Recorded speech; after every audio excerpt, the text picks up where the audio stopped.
1989년에 루마니아 니콜라이 차우세스쿠라고 하는 독재자가 이 독재가 끝이 나면서 수천 명의 루마니아 어린이들이 강제로 허술한 그런 국가에서 운영하는 고아원에서, 그러니까 오펀트, 이 고아원에서 생활했던 것이 알려지게 되었습니다. 이 부모들이 원하지 않았던 아기들을 이곳에 데려왔어요. 그래서 이런 참 좋지 못한 열악한 시설에 갇혀가지고 누구에게도 사랑을 받지 못한 채 자라나게 됩니다. 이곳에 있는 직원들은 아이들이 울든 말든 신경을 쓰지 않았고 기저귀도 제때 갈아주질 않았습니다. 막 아장아장 긋기 시작하는 아기들을 위험하다고 그냥 의자에다가 묶어두기도 했습니다.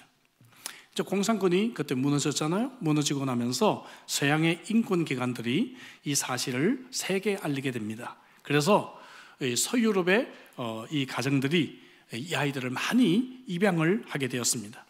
그러나 이 아이들은 이미 정신적으로나 감정적으로 장애인들이 되어 있어서 정상적인 생활이 불가능했습니다.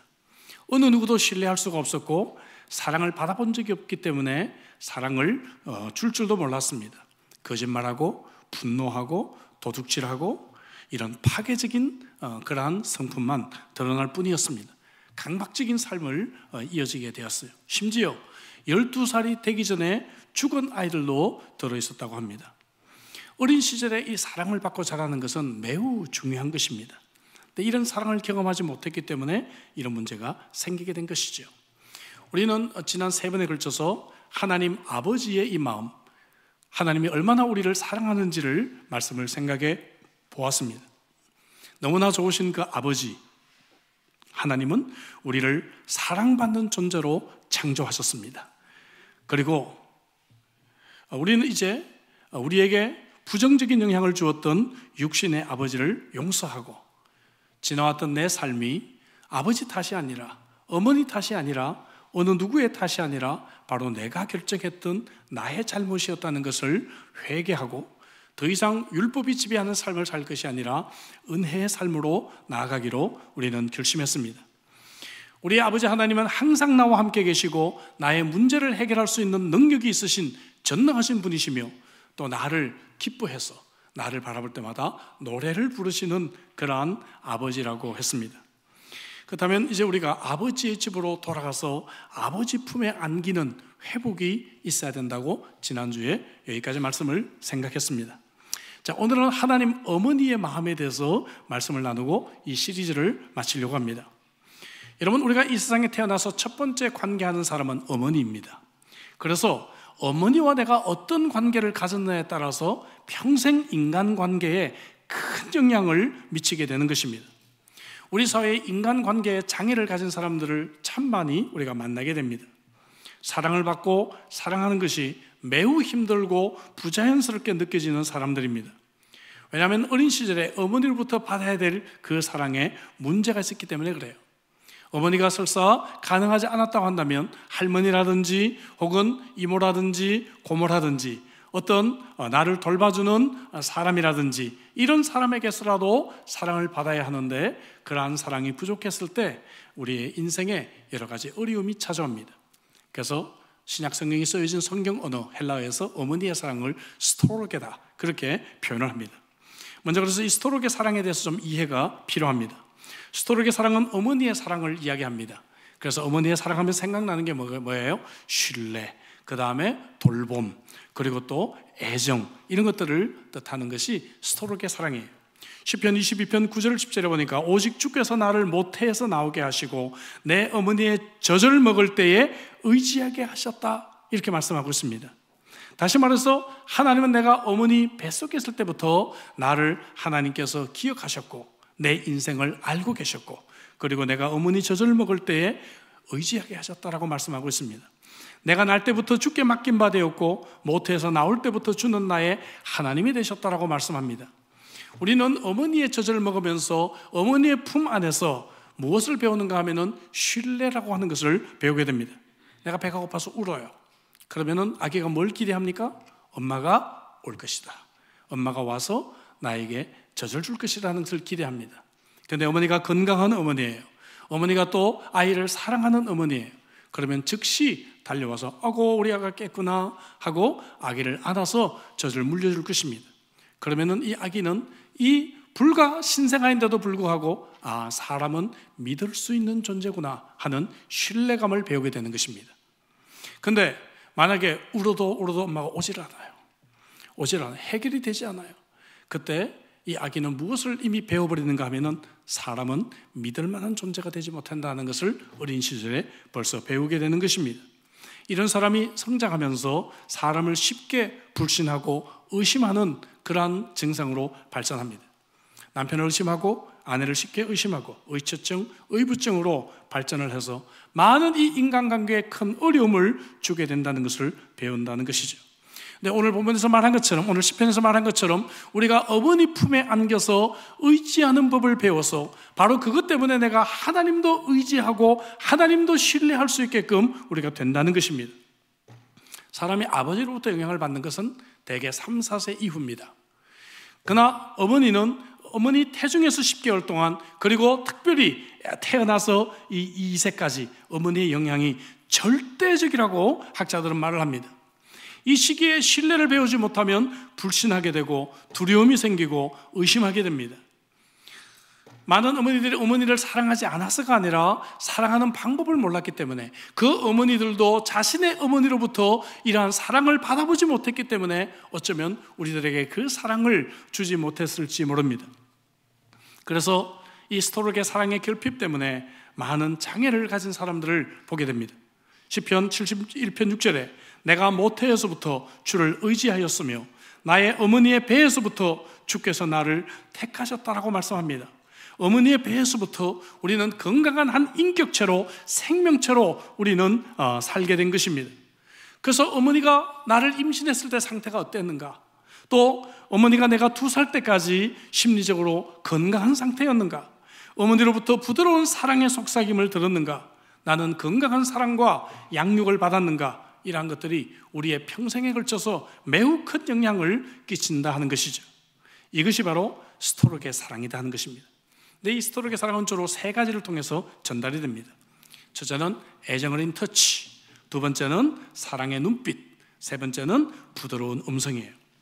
사실 여러분, 의사 진단의 93%는 비언어라는 것을 아십니까? 우리는 말보다도 말이 아닌 것으로 훨씬 더 많은 의사소통을 하고 있단 말이죠. 커뮤니케이션을 우리가 하고 있단 말이죠. 아기는 어머니의 말 자체는 지식적으로 이해를 못해요. 아직까지 이 말을 배우질 않았습니다. 하지만 사랑의 터치를 아이들은 충분히 이해합니다. 여러분, 터치라고 하는 것은 내가 누군가에게 소속이 되어 있고 당신은 나에게 중요한 사람이라는 메시지들을 전달하기 때문에 그래요. 학자들에 의하면요, 인격적으로 건강하게 자라려면 어린 시절에 하루에 12번의 터치가 필요하다고 이야기를 합니다. 과학적으로 증명이 됐어요. 그래서 어린 시절에 이 충분한 사랑의 터치를 경험하지 못하면 청소년기에 잘못된 방식으로 신체 접촉에 집착하는 그러한 경향이 생긴다고 합니다. 그렇다고 오늘 말씀 듣고 아차, 내가 이게 우리 아이 클 때 잘못했다 싶어가지고 이 청소년이 된 아이들을 막 자꾸 만지려고 그러지 마세요. 예, 이미 지나갔어요. 그건 이미 지나갔고, 청소년이 되었으면 이제는 말을 해야 됩니다. 대화를 해야 됩니다. 진솔하게 대화를 해서 내가 그때 내가 잘 몰랐다, 사랑을 표현하는 법을 몰랐다 라고 솔직하게 용서를 구하고, 그리고 대화가 필요하다 하는 것이죠. 그러면 자녀는 또 치유가 됩니다. 예수님께서 나병 환자를 고치신 장면을 보면 흥미롭습니다. 마태복음 8장 3절에 보니까 예수께서 손을 내밀어 그에게 대심에 이르시되, 손을 내밀어 그에게 어떻게 했다고요? 됐다, 터치했다는 거예요. 내가 원하노니 깨끗함을 받으라 하시니 즉시 그의 나병이 깨끗하여졌다. 여러분, 나병 환자는 그 당시에 부정한 존재였어요. 그래서 율법이 이 사람은 격리돼서 살아야 됐고, 전염병이에요, 일종의, 그죠? 그래서 이 사람을 근처를 가거나 만지면 이 사람도 부정하게 됐기 때문에 정결의식을 거쳐야 됐어요. 알겠죠? 율법으로 금지된 상황이에요. 근데 예수님께서 오늘 이 나병 환자를 고치실 때 거의 의도적으로 그에게 다가가서 손을 내밀었고 그를 터치하셨다라고 기록하고 있어요. 왜 그럴까? 여러분, 이 나병 환자는 오랜 기간 아이솔레이티드 돼가지고 격리돼서 살았을 것입니다. 여러분, 이 격리 이런 단어가 우리에게 이제 익숙해졌잖아요. 코로나가 준 선물 아니겠어요, 그죠? 옛날에 읽을 때마다 별로 의미가 없었는데 이제 읽어보니까 의미가 이해가 되잖아요. 오랜 기간 동안에 사람들과 격리돼서 그렇게 살아왔기 때문에 이 사람은 정말 감정이 메마르고 사랑이 메마른 그러한 존재였을 것입니다. 예수님께서 이 사람의 나병이라고 하는 육체적인 질병도 보셨지만 이 사람이 사랑이 결핍된 그러한 정서의 질병을 주님은 보셨습니다. 그래서 손을 내밀어 이 나병 환자를 다치해 주신 것이죠. 여러분, 이 나병 환자 입장에서 한번 생각해 보세요. 얼마나 감격스러웠을까요?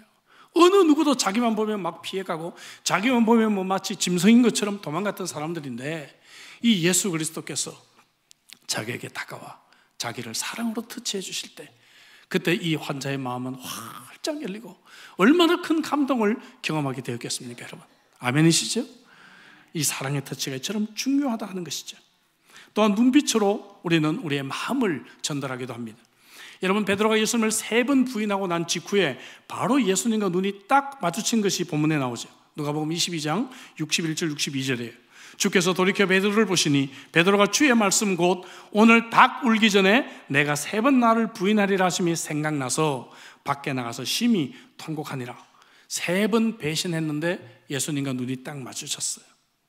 예수님의 눈길이 어땠을까요? 예? 배신자를 보는 눈빛이었을까요?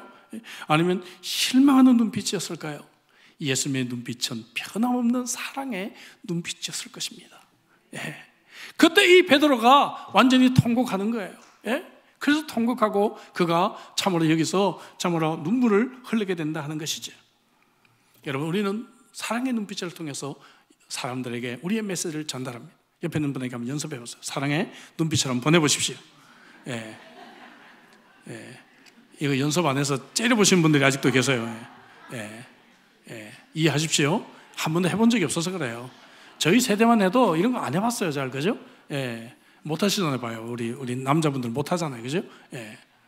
예. 사랑의 눈빛으로 우리는 메시지를 전달한다 하는 것이죠. 또한 부드러운 속삭임. 그죠? 엄마는 너를 너무 사랑해. 이런 부드러운 말 자체는 못 알아듣지만 여러분, 그 느낌을 아이들이 이 갓난아기가 안단 말이죠. 예? 그래서 이 아이는 이 부모의 부드러운 이 사랑의 속삭임을 통해서 나를 받아주고 용납하고, 그리고 내가 정말 가치 있는 존재구나. 내가 이렇게 지금 똥을 싸고 오줌을 쌌지만 엄마가 가지고 아이고 우리 아기 까꿍 그러면서 아기를 안아주고, 그죠? 기저귀를 갈아줄 때 내가 어떤 실수와 잘못을 해도 나를 받아주고 용납해주는 그 사랑을 배우게 된다 하는 것이죠. 부드러운 이 음성을 통해 영혼의 영양분을 공급받고 자라게 됩니다. 그러나 어머니가 너무 상처가 많거나 원치 않은 임신을 했거나, 그죠? 혹은 또 어머니가 심리적으로 건강하지 못해요, 그죠? 예, 너무 바빠요, 혹은 또, 그죠? 그래서 아기에게 이런 사랑을 충분히 전달하지 못하면 아기는 심리적으로, 육체적으로, 관계적으로 질병이 생겨요. 이 임상학적인 결과를 보면요, 아기가 어린 시절에 이 사랑의 12번의 터치를 받지 못하고 자라게 되면 40세 이후가 되면 여러 가지 질병이 발병될 확률이 4배에서 10배나 높다는 통계가 있습니다. 자, 그럼 구체적으로 이런 스토록의 사랑의 결핍이 어떤 문제일까? 자, 먼저 매우 심각한 부정적인 심리 현상이 찾아옵니다. 예를 들면 두려움이라든지 불안정이라든지 공허라든지 고독이라든지 혹은 자살 충동과 같은 것들이 우리에게 생기게 된다 이거죠. 나를 받아주지 않을 것에 대한 두려움이 생겨요. 내가 성적이 떨어지면 부모가 나를 용납하지 않을 것이라는 마음이 있습니다. 두려움이 있어요. 불안정합니다. 그래서 늘 허전합니다. 뭔가를 채워야 되는데 채워지지 않아요. 그래서 막 폭식, 밥을 막 많이 먹고 치킨을 막 2마리 먹고 막 라면을 막 4개를 끓여 먹고 막 하는데도 뭔가 채워지지 않는 그러한 허전함과 공허함이 우리 속에 있어요.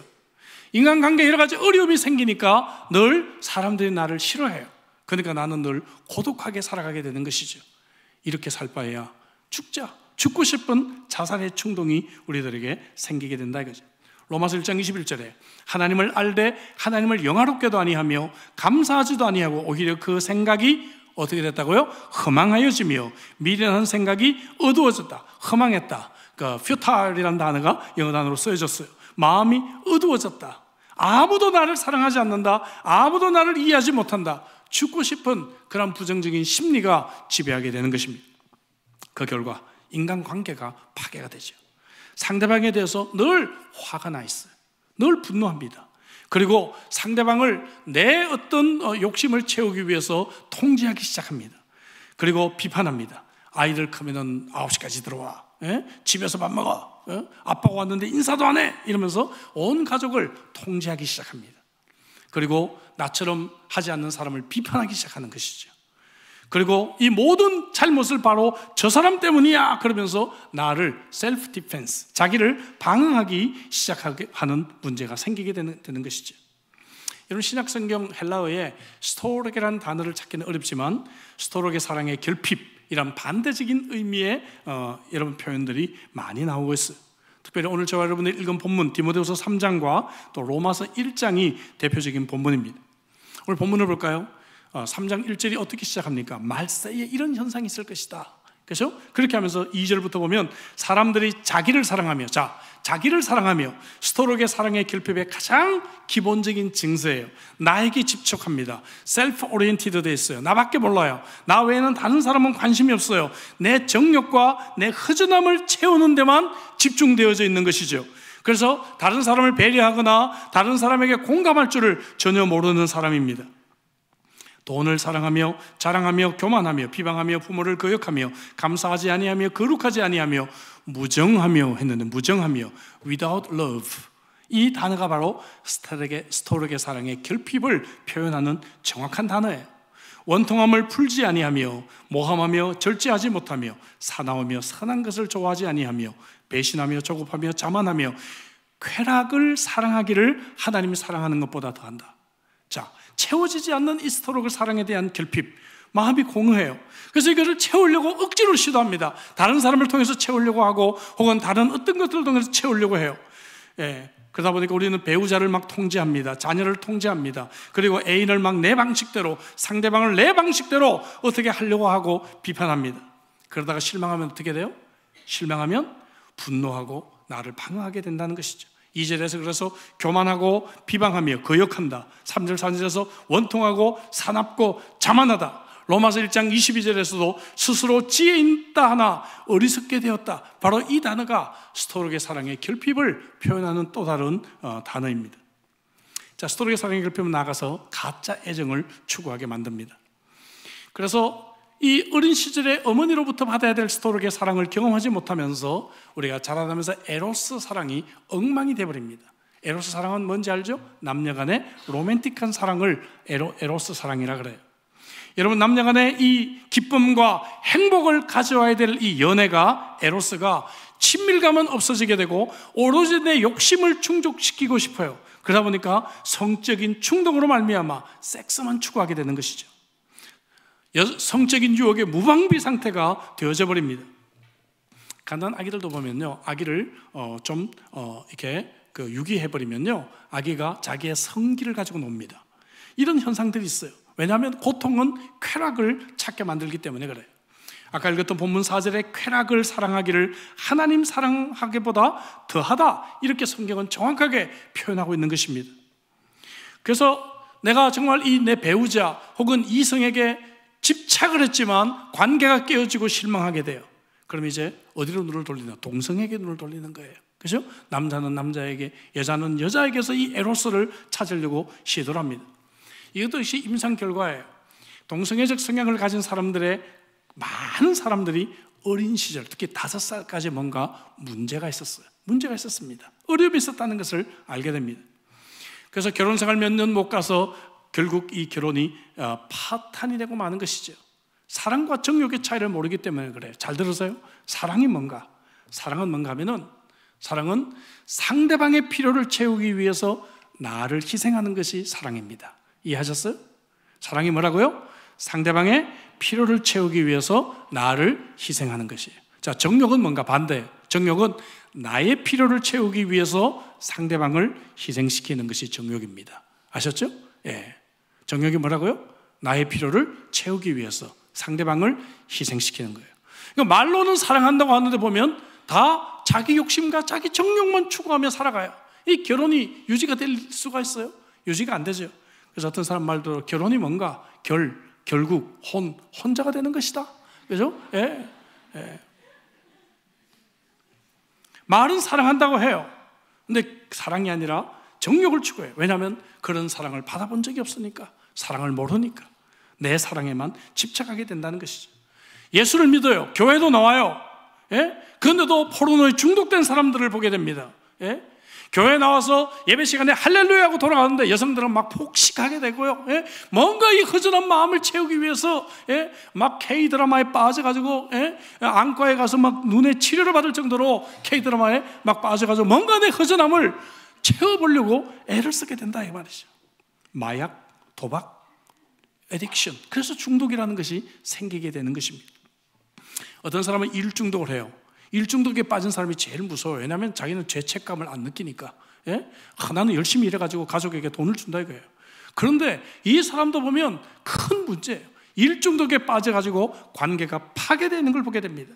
심지어 목회자들도요, 목회에 그냥 전념하고 목회에 오림하면서 가정을 포기하는 분들이 있어요. 5절, 그래서 경건의 모양은 있으나 경건의 능력은 부인하는 자다. 얼마나 성경이 정확합니까? 그래서 이런 사람들은 40대가 되면요, 갑자기 건강했다가 이상한 질병들이 막 나타나게 되는 걸 보게 돼요. 병원에 가는 의사가 몰라요. 왜 자꾸 이렇게 머리가 아프고 뭐 자꾸 이게 배가 아프고 이유를 알 수가 없어요. 그 이유는 모르는 거예요. 예. 스토르게 사랑의 결핍에 대해서 오늘 본문과 로마서 1장에 나온다 그랬죠. 로마서 1장 볼까요? 1장 24절. 그러므로 하나님께서 그들을 마음의 정욕대로, 이 정욕이라는 단어가 나오죠. 정욕대로, 이 sexual desire라고 영어로 표현했어요. 더러움에 내버려 두사 그들의 몸을 서로 욕되게 하셨으니, 26절로 넘어갑니다. 하나님께서 그들을 부끄러운 욕심에 내버려 두셨다. 곧 그들의 여자들도, 잘 보세요, 순리대로 쓸 것을 바꾸어 영리로 씁니다. 동성애를 지금 말하고 있는 거예요. 호모섹슈얼리티를 말하고 있는 것이죠. 그와 같이 남자들도 순리대로 여자 쓰기를 버리고 서로 향하여, 남자끼리 향하여 음욕이 부릴 듯하며 남자가 남자와 더불어 부끄러운 일을 행한다. 성경에 의해서 정확하게 이 스토르게 이 결핍의 그 결과가 동성애적 경향이 나타난다라고 이미 여러분 2000년 전에 우리들에게 말하고 있는 것이에요. 31절, 우매한 자요, 배약하는 자요, 무정한 자요. 여기 무정하다 하면 heartless라고 영어는 번역을 했는데 lack of stroke, 결국 이 스트로크의 사랑의 부족을 우리들에게 설명하고 있는 그러한 표현들입니다. 얼마나 성경이 정확합니까, 여러분? 그러면 우리가 어떻게 이 스트로크의 사랑의 결핍으로부터 치유될 수가 있을까요? 첫째, 우리가 하나님의 사랑을 몰랐다는 것, 알겠죠? 혹은 이 하나님의 사랑을 거부했다는 것을 깨닫는 것부터 치유가 시작이 됩니다. 여러분, 하나님은 우리를 이미 창세전에 기억하시고 오늘 읽은 성경대로 어머니 태에서부터 나를 너무나 사랑하시고 내 인격을 존중하시고 나를 향해서 사랑의 손길을 뻗어주셨어요. 한 번도 내 인생 이 사랑의 이 공급을 중단한 적이 하나님은 없으시다는 것이죠. 항상 나에게 찾아오셨는데 내가 이 하나님의 사랑을 알지 못하고 집을 떠나 탕자처럼 방황을 했겠다는 것이죠. 혹은 또 내가 이 사랑의 음성을 들었지만 내 마음의 문을 닫았어요. 더 이상 상처받는 것이 싫어가지고 내 마음의 문을 걸어 잠그고 있었다는 것이죠. 그래서 나는 늘 피해자 컴플렉스가 있었어요. 다른 사람은 잘 되는데, 친구들은 잘 되는데 왜 나만 이렇게 실패하고 고통당하고 왜 이렇게 되는지, 세상은 공평하지 않고 하나님은 공평하지 않은 분이라고 그렇게 우리는 생각했습니다. 저 역시 그런 사람이었습니다. 저는 제 아내와 늘 우리 부모님이 얼마나 좋으신 부모님인지를 얘기를 해요. 하지만 제가 이제 이런 것들을 제가 석사과정에서 공부를 하고, 그리고 제 인생을 한번 인생 여정이라고는 도표를 가지고 한번 스크리닝을 해봤더니 여러 부분에서 문제가 많이 생겼어요. 많이 생겼는데 어린 시절로 돌아가 보니까 제가 4살 때 저희 부모님이 예수님을 믿고 변화되기 시작했거든요. 그때까지는 우리 아버님이 알코올 중독자이셨거든. 알겠죠? 그러다 보니까 이 알코올 중독자로 정말 다 죽어가는 아버지를 섬겨야 됐던 그 어머니를 제가 드디어 한번 처음 생각해 본 거예요. 알겠죠? 예. 한 번도 그런 것들을 생각해 보지 않았는데 늘 신앙 좋고 정말 착하신 우리 권사님 어머님으로만 생각했다가, 예? 정말 이 30대 초반의 나이에 알코올 중독으로 죽어가는 남편, 그리고 아들 삼형제를 키워야 되는 여러분 한 어머니로서, 젊은 어머니로서의 그 마음을 한번 생각해 보게 되었어요. 예. 그러니까 막내였던 저는 아마 그때 제대로 돌봄을 받지를 못지 않았을까, 그런 생각을 해보게 되었습니다. 그래서 저는 20대 때 하나님에 대한 원망이 있었습니다.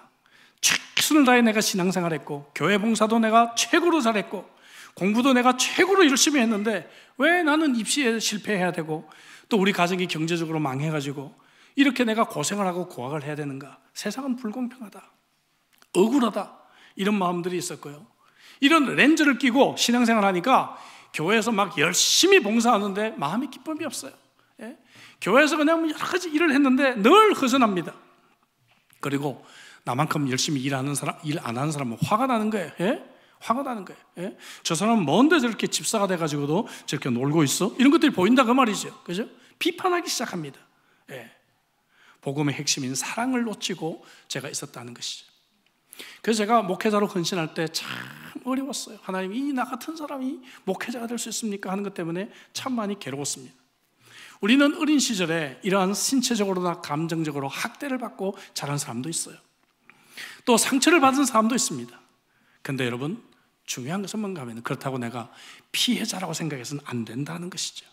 나는 사랑을 한 번도 받아본 적이 없다고 단정해서는 안 된다는 것입니다. 왜냐하면 하나님은 그때도 나를 사랑하셨기 때문이에요. 그때도 하나님은 변함없이 나를 사랑해 주신 분이십니다. 여러분,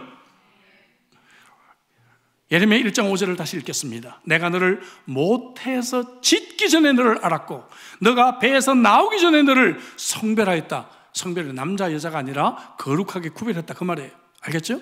거룩하게 너를 구별했다. 할렐루야. 이미 하나님은 내가 이 모태에서 태어나기 전부터 내 인생을 존귀하게 여기셨다는 거예요. 그래서 나는 비록 부모의 계획 없이는 태어났을지 모르지만 하나님의 계획 없이는 절대로 태어나지 않은 것입니다. 아멘이시죠? 시편 27편 10절에 내 부모는 나를 버렸으나 여호와는 나를 영접하시리라. 얼마나 멋진 말씀이에요. 시편 72편 6절 다시 읽습니다. 내가 모태에서부터 주를 의지하였으며 나의 어머니의 배에서부터 주께서 나를 택하셨사오니 나는 항상 주를 찬송하리이다. 시편 139편 13절에 주께서 내 내장을 지으시며 나의 모태에서 나를 만드셨다. 하나님이 직접 장인의 정신을 가지고 직접 만드셨다는 것입니다. 70몇 억의 인구들을 그냥 공장에서 찍어내듯이 대량 생산으로 나를 이 땅에 보내신 것이 아니라 하나님은 나 한 사람을 장인의 정신으로, 걸작품으로, 마스터피스로 나를 만들어주셨다는 거예요.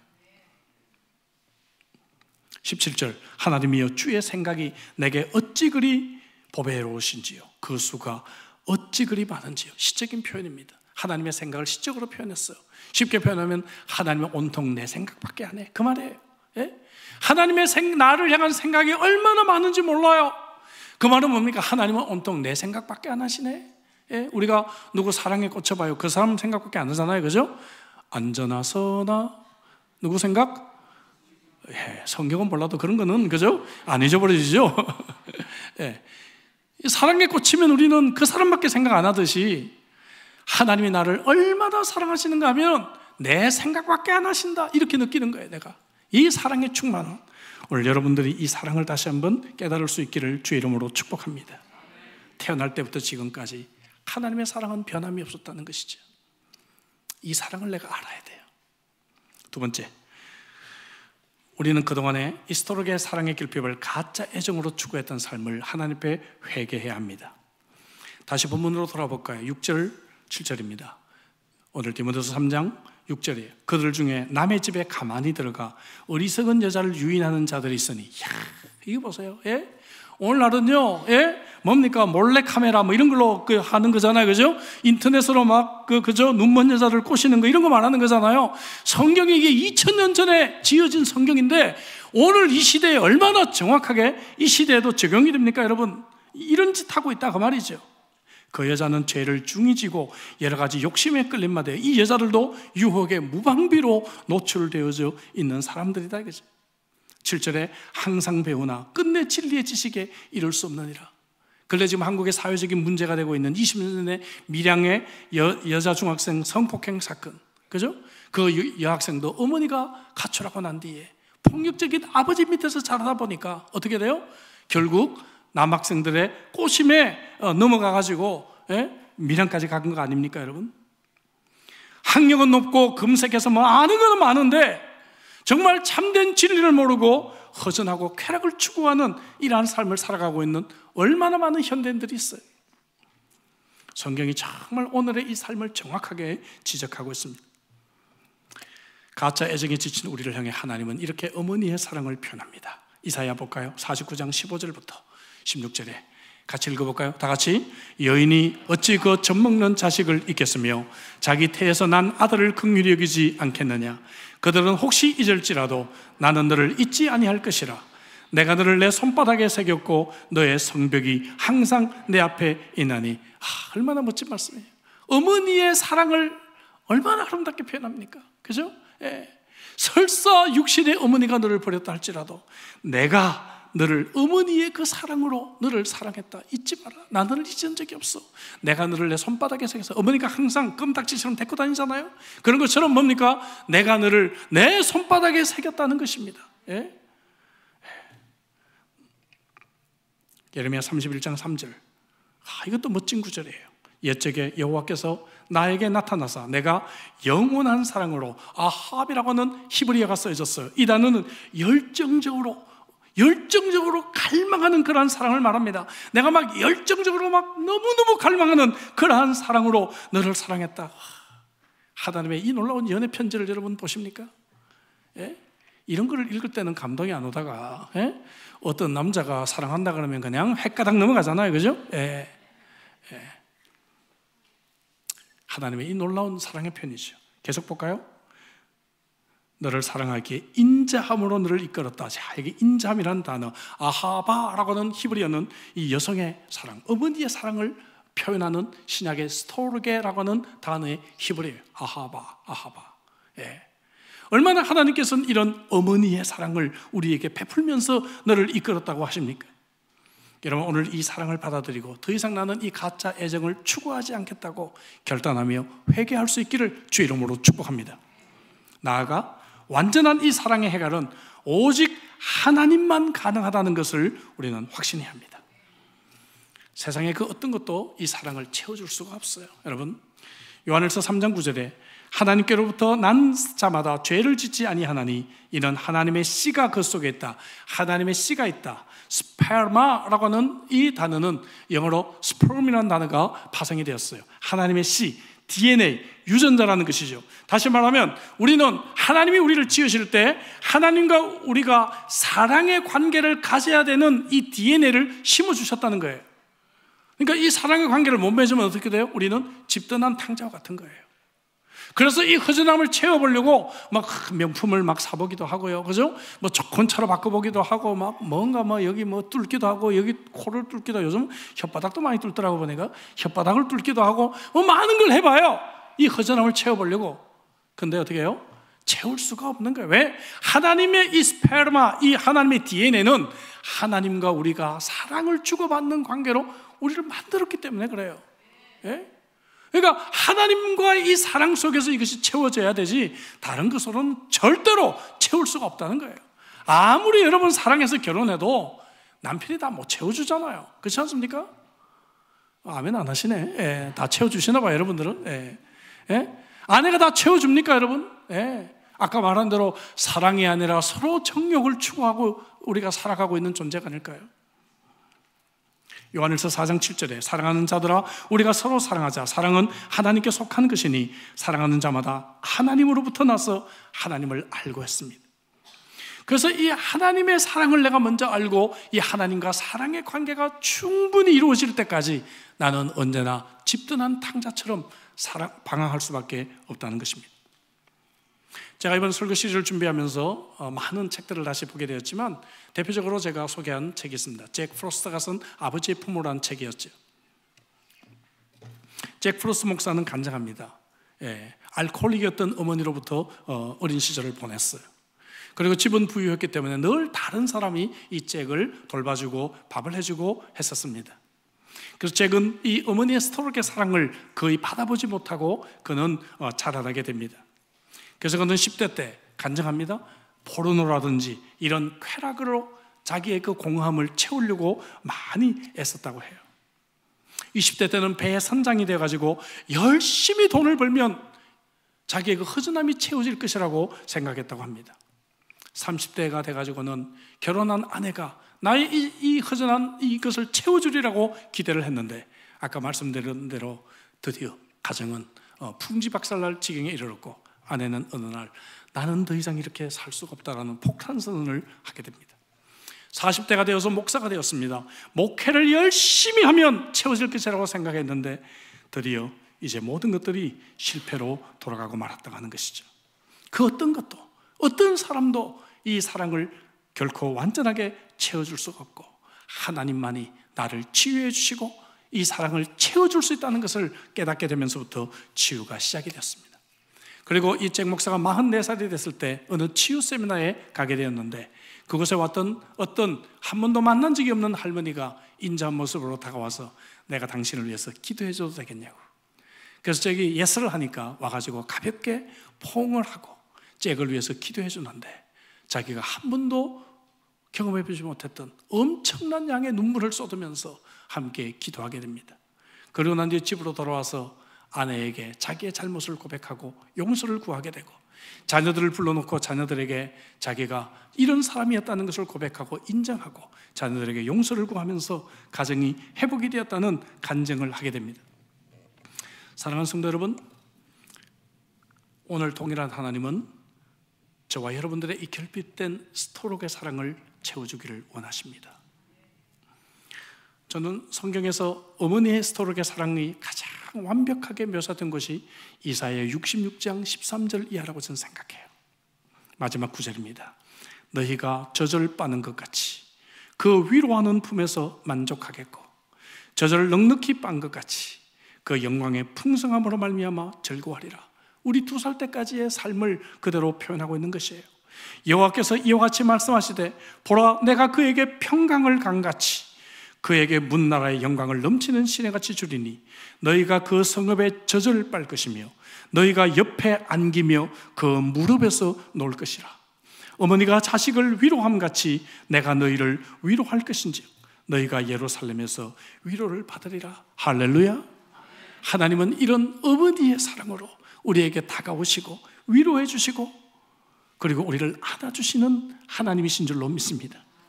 사랑하는 성도 여러분, 오늘 이 순간에 이 어머니의 젖가슴에 안겨서 이 사랑이 다시 한번 충족되고 회복될 수 있기를 주의 이름으로 축복합니다. 오늘은 우리 기도하는 시간을 조금 더 가지려고 해요. 여러분, 기도하는 시간을 좀 가지려고 하는데요, 하나님의 이 아버지의 조건 없는 무한한 사랑을 여러분 우리는 경험하지 못한 분들도 계실 거예요. 그다음에 오늘 여러분들이 모태에서 만들어질 때부터, 그때부터 여러분들을 기억하시고 장인의 정신으로 나를 최고의 걸작품으로 창조하신 그 하나님을 신뢰하는 것부터 시작할 것입니다. 그 하나님의 사랑을 깨달으시기를 바랍니다. 어머니의 부드러운 애정의 사랑을 경험해보지 못했다고 탕자처럼 엉뚱한 곳에서 사랑을 찾으려고 하지 않았나요? 이제 아버지 집으로 돌아갑니다. 거짓 애정을 추구하며 살았는데 이제 이 거짓 애정을 이제 포기합니다. 어머니의 젖가슴에 안겨 안식하기를 원합니다. 여러분, 이 하나님의 이 놀라운 사랑을 이 시간에 한번 찬양하고 함께 우리가 기도하는 시간 갖겠습니다. 우리 그 사랑 찬양하겠습니다.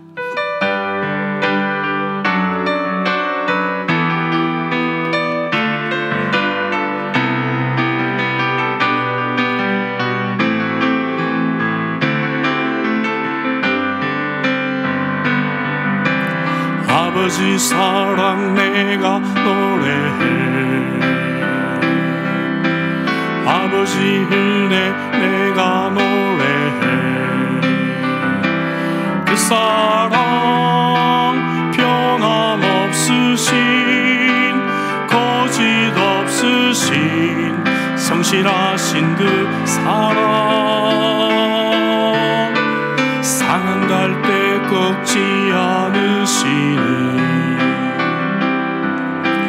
꺼져가는 등불 끄지 않는 그 사랑, 그 사랑 변함없으신 거짓 없으신 성실하신 그 사랑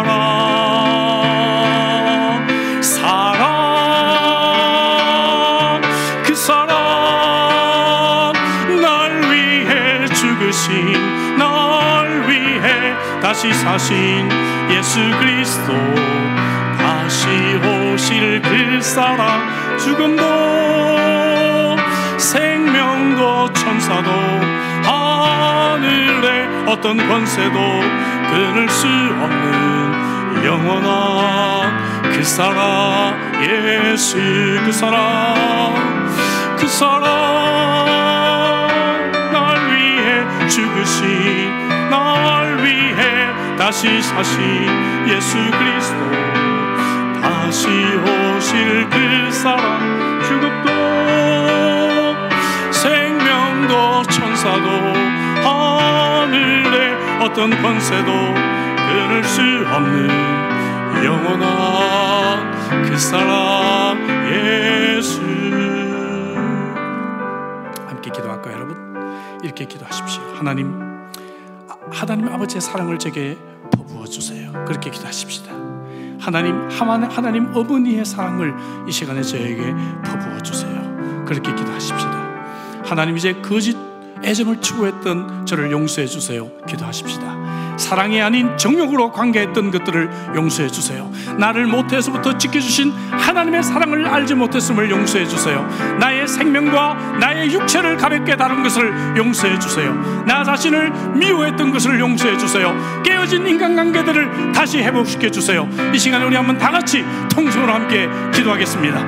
아버지 하나님, 우리가 아버지 하나님이여 이 땅을 살아오면서 여러 가지 굴곡된 경험들을 하게 되었습니다. 주님 아버지, 내가 알지 못하는 가운데 상처와 아픔과 눈물이 있었습니다. 주여 우리를 불쌍히 여겨 주옵소서. 주여 이제 아버지 하나님의 이 사랑이 내 속에 충만히 거하기를 원합니다. 하나님 어머니의 사랑, 이 스토록의 사랑이 다시 한번 내게 아버지 회복되기를 원하나이다. 아버지 하나님, 이 사랑을 떠나 탕자처럼 밖에서 방황했습니다. 가짜 애정을 추구하며 쾌락을 추구하며 살아왔습니다. 주님 나를 용서해 주옵소서. 이제 아버지 집으로 돌아옵니다. 나를 품에 안아주시고 어머니의 품 안에서 아버지 우리가 안식하며 아버지 이 놀라운 사랑을 다시 한번 경험할 수 있도록 주여 우리를 도우시기만을 원합니다. 여러분 이 시간에 다시 한번 더 기도하고 싶은데요, 여러분들 육신의 아버지들 이 시간에 용서하는 기도로 나갔으면 좋겠습니다. 여러분 육신의 아버지들 사랑을 표현할 수가 없었어요. 얼마나 힘든 시기를 살았습니까? 그저 생존에 몸부림치면서 어떻게 하면 우리가 우리 가족들을 먹여 살릴까, 그것만 생각하며 살았습니다. 밖에서 너무나 많은 에너지를 쏟았기 때문에 집에 돌아와서 내가 성적표를 보여도 그것을 보고 기뻐해 줄 수 있는 에너지가 아마 없었을지 몰라요. 그래서 나는 상처받았고 나는 힘들었고, 그래서 나는 참으로 왜곡된 성격을 가지게 되었는지 몰라요.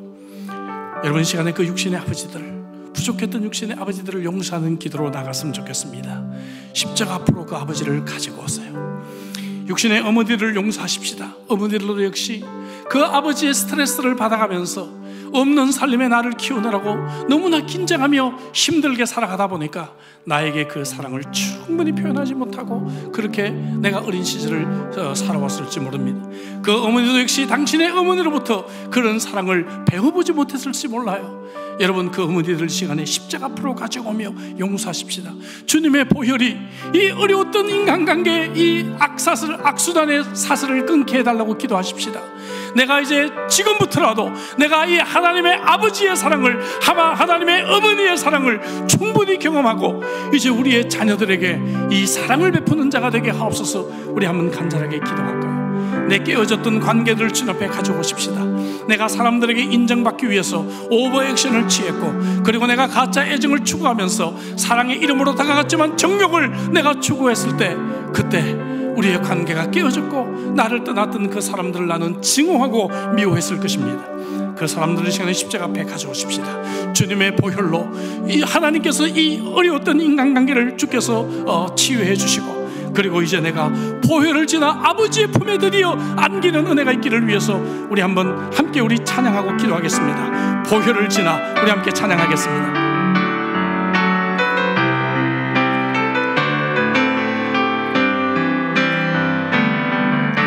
보혈을 지나 하나님 품으로, 보혈을 지나 아버지 품으로, 보혈을 지나 하나님 품으로 한 걸음씩 나가네.